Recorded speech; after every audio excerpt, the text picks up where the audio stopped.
ቆይ የምለው ፉክክር ይዛችሁ ነው? አንዲቱ አረገዘች፣ አንዲቱ ወለደች፣ አንዲቱ ተደፈረች ስትባል የሆነ ደስ ይላችኋል መሰለኝ። እውነት ለመናገር የዛሬዋ ባለታሪክ ማለት ነው በጣም ነው የገረመችኝ። ማለት ከማርገዟ ኮንፊደንሷ እንዴ! ይሄን ያህል እንደዚህ ኮንፊደንስ አለን እንዴ? አረ በጣም ከባድ ነው እውነት ለመናገር ማለት ነው።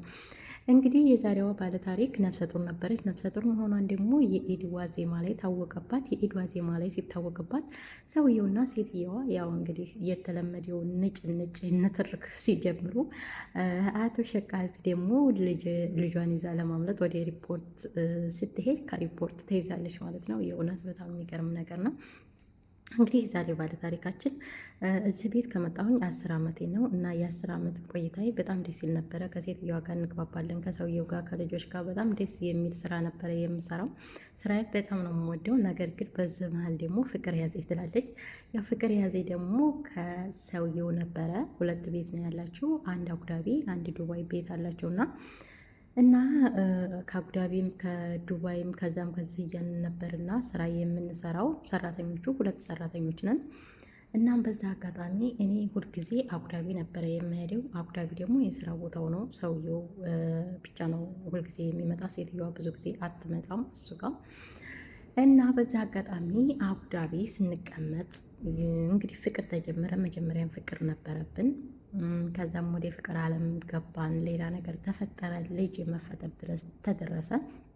ልጅ ሲፈጠር ልጅ ከፈጠርኩኝ በኋላ 4 ወር ከሆነ በኋላ ወደ ዱባይ መሄዴን አቆብኩኝ እኔ ማለት ነው። እናም እዛው አቡዳቢ ተቀመጥኩኝ። ለምን አታመጣትም? እሑድና ቅዳሜ እሱ ይሄዳል ቤቱ። ለምን አታመጣትም ሲባል እዛ ጋር ስራ አለ፣ ስራ ስሬ ብያታለሁ፣ ቤት አጅ ብያታለሁ፣ ልብስ የሚተኮሳለ ያን ትተኮሳለች ምናምን በቃ ብዙ ነገር ገለመኔ ለሴትዮዋ እያለ አሁን እንግዲህ ያው መታወቁ አይቀርምና የኢድ ዋዜማ ሰራተኛቱን ይዛሃና ለኢድ እዚህ ጋር ስራ ታግዛለች ትለዋለች ሰውየውን። ሰውየውም እንዴት አድርጌ ይዣት ልሂድ አሁን ሆዷ ገብቷል እያለ ኦልሬዲ 7ኛ ወር ጨርሳ ወደ 8ኛ እየገባው ነው እንግዲህ ሆዴን በጣም ገፍቷል። እናም ምንም ማድረግ አይቻልም። ምክንያቱም ሴትዮዋ ይዣት አልመጣም ቢላት መምጣቷ አትቀርም ወደ አቡዳቢ ማለት ነው።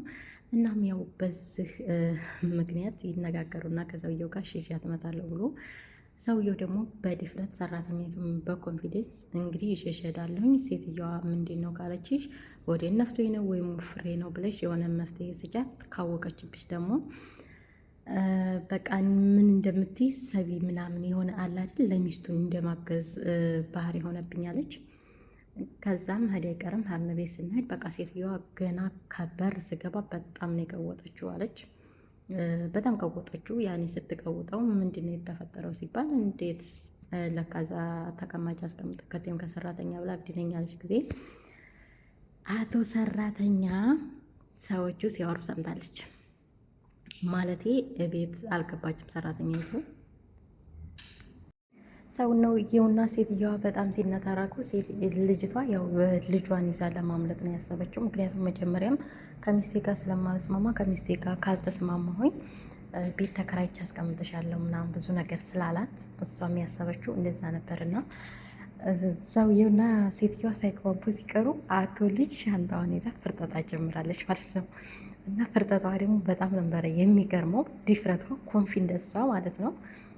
ያው እንግዲህ ወደ ሪፖርት ነው ቀጥታ ሄደችው። እንግዲህ ሪፖርት ውስጥ ተቀምጣ ትኬት ሪፖርት ይሁን ሪፖርት ሄዳ እሱን ልትጠብቀው ይሁን ወደ የት ሀገር ይዟት እንደሚሄድ አይታወቅም። እና በዚህ አጋጣሚ የተደች ሲባል የለችም ሲባል ያው ሩጫ ሲደረግ ሪፖርት ተገኘች ልጅቷ ማለት ነው። ሪፖርት ከተገኘች በኋላ ሴትዮዋም በአይኔ እንዳያይህ አንተንም እሷንም ትለዋለች። ሰውየው ደግሞ ከሚስቴ ጋር አጋጨሽኝልና ከሰራተኛዋ ጋር ሌላ ይጀምራል ማለት ነው። እንግዲህ በዚህ ምክንያት የሚገርማቸው ነገር እቤት ያለችውን ሰራተኛ አንቺም ነገ እንደዚህ ማድረግሽ አይቀርም ብላ እቤት ያለችውን ሰራተኛ ራሱ በጣም ነው ያገላመጠቻት፣ በጣም ነው ያንቋሸሸቻት ምናምን ነገር እና በዛ አጋጣሚ በጣም የተናደድኩት ነገር ቢኖር እቤት ያለችውን ሰራተኛ ምንም ነገር ሳታደርግ ምንም ጥፋት ሳታጠፋ በዛችኛይቱ ጥፋት ብቻ ይህን ያህል ንግግር ይህን ያህል ዘለፋ መድረሱ በጣም ነው የሚያናድደው። ብዙ መዳሞች ናቸው በነገራችን ላይ የጽዳቲቱ ካጠፋች የኩሽናይቱም አብራ ነው የምትጨቆ ነው። የኩሽናይቱም ተጠፋች የጽዳቲቱም አብራ ነው የምትጨቆነው ማለት ነው። በተለይ አንድ አይነት ዜጋ ስትሆኑ እውነት ለመናገር በጣም ከባድ ነው። ብዙ ጊዜ አይታችሁ ከሆነ ማለት ነው። እና ያችኛዋ ሰውየው ጋር ወደ ሌላ ሀገር ሄዳለች። የሚገርማችሁ ነገር ማለት ነው አሁን ላይ ሴትየዋ የትኛዋን ሰራተኛ በጣም እያሰቃየቻት በጣም እየደበደበቻ ነው ያለችው፣ እቤት ያለችውን ማለት ነው። ምንም የማታውቀውን ምንም ያልሰማችውን ያችኛዋ የሚገርማችሁ ነገር እቤት ያለችውን ራሱ ደብቃታለች። እና እንደዚህ አይነት ነገር ምን ትላላችሁ? የእውነቴን ነው የምላችሁ ማለት ነው። እኔ በጣም ነው የተናደድኩት። በማን እንደተናደድኩት ታውቃላችሁ? አንደኛ በዛችኛይቱ አጉዳቢ ባለችው ሰራተኛ፣ ሁለተኛ ደግሞ ሴትየዋ ይችኛዋን ሰራተኛ ምንም ነገር በማታውቀው ምንም ስራ በሌለባት ይችኛዋን መጨቆን ማንቋሸሽ የለባትም። በስራዋ መቀጣት ካለባት ያችኛዋን መቀጣት ያለባት፣ ሰውየውን መቀጣት ካለበት ሰውየው ነው እንጂ መቀጣት ያለበት። ይችኛዋ ልጅ ምን አጠፋች? ምን አደረገች? እና ውድ ቤተሰቦቻችን የምላችሁ ነገር ቢኖር ማንኛውም ነገር ቢሆን ተደብቆ አይቀርም። የሆነ ነገር ቢደበቅ መውጣት አይቀርም። በተለይ እርግዝናና ስርቆት ማለት ነው። መቼም ቢሆን ተደብቆ አይቀርም። ስለዚህ ራሳችሁን ጠብቁ።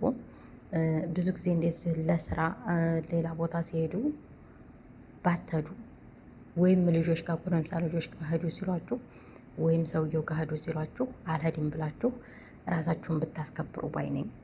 ምክንያቱም አሁን ላይ ይቺ ልጅ ይሄ ሰውዬ የተከተላት ወይም ይዟት ወደ ሌላ ሀገር የሄደው ልጁ እስከሚወለድ ድረስ ነው። ልጁ ከተወለደ በኋላ እርግጠኛ ነኝ ሴትዮዋም ልትቀበለው ትችላለች። ስለዚህ ልጅቱ ከልጇም ሳትሆን ከዓላማዋም ሳትሆን ከክብሯም ሳትሆን ከሁሉም ነገር ተዋርዳ ትኖራለች ማለት ነው። በዚህ ላይ ደግሞ ቤት ያለችውን ሰራተኛ ራሱ በሷ ምክንያት በጣም እየተሰቃየች ነው ያለችው። እና ስለዚህ ውድ ቤተሰቦች ራሳችሁን ጠብቁ፣ ክብራችሁን ጠብቁ። ምንም ነገር ቢፈጠር ራሳችሁን አሳልፋችሁ አትስጡ። ባላችሁ ነገር ተከላከሉ እላችኋለሁኝ። እንግዲህ የኢድ ስጦታ ነው ዛሬ ይዤላችሁ የመጣሁት ማለት ነው። እውነት ለመናገር ሴትዮዬ ለኢድ ያመጣችልኝ ስጦታ የራሴ ሴትዮ ባለ ታሪክ ሳይሆን የራሴ ሴትዮ ለኢድ ያመጣችልኝ ስጦታ ነገ ይዤላችሁ ወደ እናንተ እመጣለሁ።